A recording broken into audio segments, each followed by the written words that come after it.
นายห้างป่าไม้ฝรั่งกับช้างเพชรฆาตและหมอเมืองขมังเวทช่วงฤดูแล้งตั้งแต่เดือนมีนาคมถึงพฤษภาคมของทุกปีบรรดานายห้างป่าไม้ฝรั่งในล้านนาจะไม่เข้าไปทำงานในป่าแต่ทำงานเบาๆที่สถานีป่าไม้ในเมืองทั้งนี้เพราะอากาศร้อนเกินกว่าที่พวกเขาจะทนได้ซึ่งก็เป็นช่วงที่ช้างทำไม้ได้พักเช่นกันควานช้างจะนำช้างไปตั้งแคมป์ในป่าเพื่อปล่อยให้หากินตามธรรมชาติอย่างอิสระมีเพียงการสวมปลอกตีนคู่หน้าซึ่งเชื่อมไว้ด้วยโซ่ที่เรียกว่าตกปลอกเท่านั้นทั้งนี้เพื่อป้องกันไม่ให้ช้างหนีไปหากินไกลมีเรื่องเล่าถึงเหตุการณ์ครั้งหนึ่งที่เกิดขึ้นในฤดูแล้งช่วงต้นการครองราชย์ของในหลวงรัชกาลที่ 6ช่วงนั้นในห้างป่าไม้ฝรั่งที่ชื่อมิสเตอร์นอร์มันได้รับมอบหมายให้ดูแลสถานีป่าไม้ของบริษัทสยามฟอเรสต์ที่อำเภองาวจังหวัดลำปางในครั้งนั้นบุคคลผู้นี้ได้สร้างวีรกรรมไว้กับปู่คำแสนช้างเพชรฆาตจนเป็นตำนานเล่าขานกันต่อมาภายหลังมิสเตอร์แคมเบลในห้างป่าไม้รุ่นน้องในบริษัทได้นำเรื่องราวดังกล่าวไปเขียนไว้ในหนังสือชิกวาล่าเมื่อพศ 2478ปู่คำแสนคือช้างพลายรูปร่างใหญ่สวยงามสมบูรณ์แบบสูงถึงเกือบ3 เมตรจากพื้นถึงหัวไหล่เป็นช้างของเจ้าลำปางคนหนึ่งโดยปกติควานช้างเชือกนี้จะนำปู่คำแสนไปตั้งแคมป์หากินในป่าแถบตำบลบ้านหวดอำเภองาวเป็นประจำทุกปีในช่วงฤดูแล้งมีอยู่วันหนึ่งช้างพลายเชือกนี้เกิดอาการงุ่นง่านอารมณ์ไม่ดีกลายเป็นช้างเกเรดุร้ายขึ้นมาเมื่อควานช้างสังเกตเห็นอาการดังกล่าว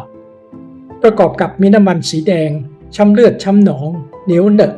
ไหลออกจากต่อมที่ขมับทั้งสองข้างเขาจึงรีบนำช้างไปล่ามโซ่ไว้ใต้ต้นไม้ใหญ่ที่ห่างไกลและด้วยความแข็งแรงของช้างและอาจผนวกกับความประมาทของควานช้างที่ไม่ผูกโซ่ให้แข็งแรงเพียงพอทำให้ปู่คำแสนแหกโซ่หลุดออกมาได้ในกลางดึกคืนหนึ่ง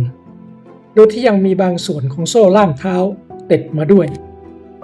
เมื่อเป็นอิสระปู่คำแสนจึงเดินขึ้นมาตามเส้นทางเกวียนมุ่งสู่เมืองงาวพร้อมเสียงโซ่ที่คลูดกับพื้นดินเบาๆเป็นจังหวะเมื่อมาถึงบริเวณห้วยทากในตอนเช้าตรู่ปู่คำแสนก็เผชิญหน้าเข้ากับช้างพัง2 เชือกพร้อมควานช้างบนคอที่กำลังเดินสวนทางเข้ามาไม่รอช้าช้าง2 เชือกนั้นหันหน้าเข้าข้างทางวิ่งเตลิดเข้าป่าทันทีแต่โชคยังดีที่ปู่คำแสนไม่ตามเข้าไปแต่ในที่สุดก็เกิดเหตุสยองขึ้นจนได้บนทางเกวียนที่คดเคี้ยวสู่เมืองงาวขณะนั้นปู่คำแสนกำลังเดินงุ่นง่านแต่เงียบกริบยกเว้นเพียงเสียงโซ่ที่ลากมากับพื้นช่วงเดียวกันนั้นชาวไร่คนหนึ่งก็กำลังเดินมุ่งหน้าไปทางเดียวกันและด้วยเส้นทางที่คดเคี้ยวชาวไร่คนนี้จึงมองเห็นด้านหลังได้ไม่ไกลนัก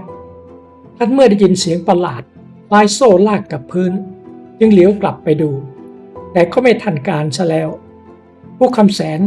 วิ่งโถมเข้าใส่ชาวไร่ผู้เคราะห์ร้ายคนนั้นด้วยความรวดเร็วก่อนที่จะตามมาด้วยเสียงโหยหวนน่าขนลุกจากนั้นไม่นานบนพื้นทางเกวียนบริเวณนั้นก็เละเทะไปด้วยรอยเท้าช้างและเศษชิ้นส่วนร่างกายมนุษย์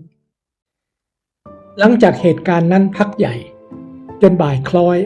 ขณะที่ปู่คำแสนกำลังเดินอยู่บนทางเกวียนกลางทุ่งนาใกล้เมืองงาว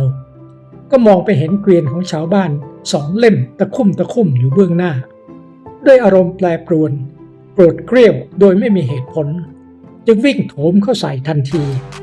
คนบนเกวียนเห็นท่าไม่ดีรีบกระโดดหนีเข้าข้างทางส่วนวัวทั้ง4 ตัวไม่รู้จะหนีอย่างไรเพราะผูกติดอยู่กับเกวียนจึงถูกเหยียบย่ำตายอย่างน่าอเนจอนาถไม่นานจากนั้นปู่คำแสนได้มาพักใต้ร่มไม้หลังหมู่บ้านบริเวณทางข้ามแม่น้ำงาวซึ่งฝั่งตรงข้ามแม่น้ำเยื้องไปทางทิศเหนือ เป็นตลาดของอำเภอเมื่อชาวบ้านรู้ข่าวจึงแตกตื่นรวมตัวกันไปรอพบมิสเตอร์นอร์มันที่บริเวณทางเข้าบริษัทสยามฟอเรสต์ซึ่งอยู่เลยตลาดขึ้นไปทางด้านเหนือราว 400 เมตรไม่นานจากนั้นนอร์มันซึ่งพักอยู่ในบังกะโลที่อยู่ลึกเข้าไปใกล้แม่น้ำงาวก็ออกมาพบชาวบ้านซึ่งพวกเขาได้เล่ารายละเอียดเหตุการณ์สุดสยองครั้งนั้นให้ฟังด้วยความที่มิสเตอร์นอร์มันเชื่อครึ่งไม่เชื่อครึ่งก็จึงขี่ม้าแกลบผ่านตัวตลาดไปยังทางข้ามแม่น้ำก่อนที่จะชักม้าให้เดินด้วยความระมัดระวังไปตามหาดทรายทันใดนั้นก็มีเสียงดังลั่นดุจฟ้าจากชายป่าริมแม่น้ำงาวหลังหมู่บ้านพร้อมกับการปรากฏตัวของช้างพลายตัวมหึมาที่มีน้ำมันไหลย้อยมาตามขมับทั้งสองข้างไม่รอช้านอร์มันรีบกระตุกม้าหันหลังกลับทันทีเขาควบม้าขึ้นมาจากแม่น้ำงาววิ่งผ่านตลาดกลับเข้าสู่บริษัทพลางนึกในใจว่านี่คือมหันตภัยร้ายแรงที่กำลังจะเกิดขึ้นกับอำเภองาวซึ่งต้องอาศัยการวางแผนจัดการอย่างรอบคอบเช้าวันรุ่งขึ้นมิสเตอร์นอร์มันจึงสั่งให้กุลีไปตามชาวบ้านมาพูดคุยที่สนามหน้าบังกะโลที่พักของเขาโดยเขาแนะนำให้ชาวบ้านขุดหลุมกว้าง2 เมตรลึก3 เมตรที่กลางทุ่งนาอีกฝากของแม่น้ำงาวตรงข้ามกับพื้นที่ของบริษัทจากนั้นก็ให้คลุมปากหลุมด้วยไม้ไผ่ส่วนตรงกลางหลุมให้พาดด้วยไม้แผ่นหนาขนาดที่คนวิ่งผ่านได้และคลุมทับอีกทีด้วยใบไม้แห้งสีเดียวกับสั่งข้าวในนาทั้งนี้เพื่อใช้เป็นหลุมดักช้างนอร์มันยังสำทับกับชาวบ้านและคนงานด้วยคำเมืองว่าไปบอกแกจ้างเสาะจ้างแม่มา2 ตัวเอาไปล่อจ้างตกมันเพื่อมันออกมากลางตรงส่วนหมูสูไปซ่อนหิมปลาหลังหลุมดักรอให้จ้างตกหลุมชาวบ้านเกิดความสงสัยไปกำลังว่าแล้วช่างตกมันเชือกนั้นจะเดินไปตกหลุมได้ยังไงกลางทุ่งนาที่กว้างใหญ่ปานนั้นจึงเอ่ยถามมิสเตอร์นอร์มันแล้วมันจะตกหลุมจะได้นะฮะจนมิสเตอร์นอร์มันต้องขยายความต่อเอาคนไปหล่อหน้ามันกะคือมันหล่นตัวไปติหลุมแล้วคนหลอกกันย่ำไม่ข้ามไปจ้างมันยุดบ่ตันกระตกหลุมแล้วหมูเฮาก็เอาเจือกไปมัดขามันจะอันบ่แล้วไผจะเป็นคนหล่นหล่อหน้ามันนะชาวบ้านยังไม่สิ้นสงสัยเขาจะหล่นคนเดียวพูดเสร็จก็ยิ้มนิดๆด้วยความภาคภูมิใจในความคิดและความกล้าหาญของตนเองขณะที่คนฟังคงยังเชื่อครึ่งไม่เชื่อครึ่งเมื่อการเตรียมการทุกอย่างเรียบร้อยชาวบ้านรวมทั้งกุลีพร้อมเชือกและมีดไม้ก็เตรียมพร้อมอยู่ที่ชายป่าด้านเหนือขณะที่ควานช้างนำช้างพัง2 เชือกมุ่งหน้าไปสู่ชายป่าริมแม่น้ำที่ปู่คำแสนยืนพักอารมณ์รุ่งพล่านซ่อนตัวอยู่ใต้ต้นไม้พร้อมกันนั้นมิสเตอร์นอร์มันก็เดินซ่อนตัวเรียบตามฝั่งแม่น้ำงาวลงไปทางหลังตลาดเมื่อปู่คำแสนเห็นช้างพัง2 เชือกเข้ามาใกล้จึงออกมาจากชายป่าวิ่งเข้าใส่ทันทีเมื่อปู่คำแสนวิ่งไล่ช้างพังมาถึงกลางทุ่งมิสเตอร์นอร์มันก็วิ่งตัดเข้าไปล่อให้ช้างตกมันวิ่งตามได้ผลปู่คำแสนด้วยความโกรธเกรี้ยวจึงหูตั้งส่งเสียงวิ่งตามนอร์มันเข้ามาอย่างรวดเร็วด้วยความที่เป็นอดีตนักวิ่งฝีเท้าดีนอร์มันจึงยังคงวิ่งนำหน้าเข้าไปสู่หลุมดักแต่ขณะที่วิ่งก็คงยังไม่มั่นใจกับฝีเท้าตัวเองมากนักเพราะไม่เคยแข่งกับช้างจึงเลี้ยวกลับไปดูทำให้เสียหลักเกือบล้มเมื่อจวนเจียนที่ปู่คำแสนจะไล่เข้าทันนอร์มันก็วิ่งผ่านหลุมดักชนิดเส้นยาแดงผ่าแปดในที่สุด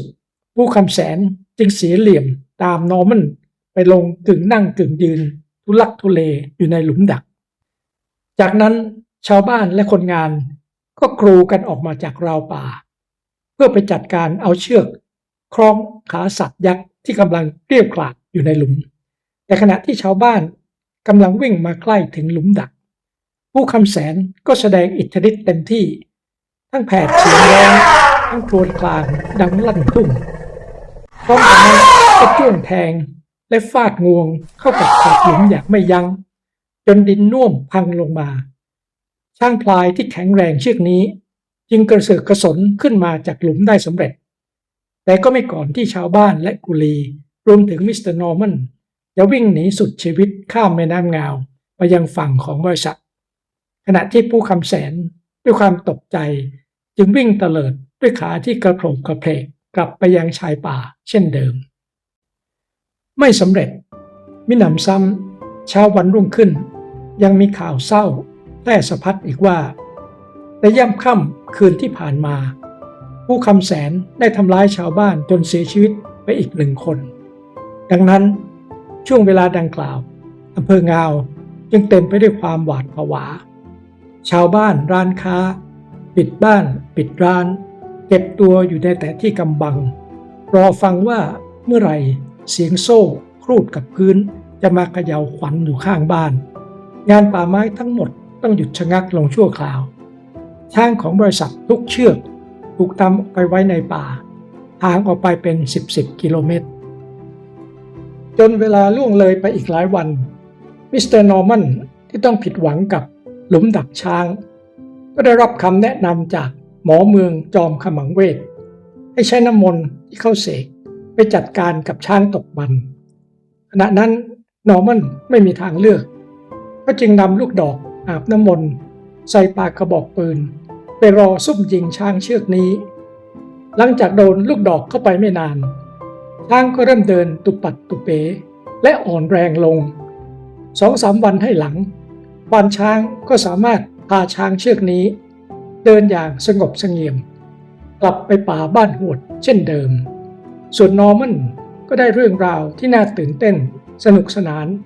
ไปเล่าให้เพื่อนฝูงฟังแต่บรรดาเพื่อนๆแม้แต่ตัวเขาเองก็ยังไม่เชื่อถือนักว่าที่ช้างหมดฤทธิ์นั้นเป็นเพราะ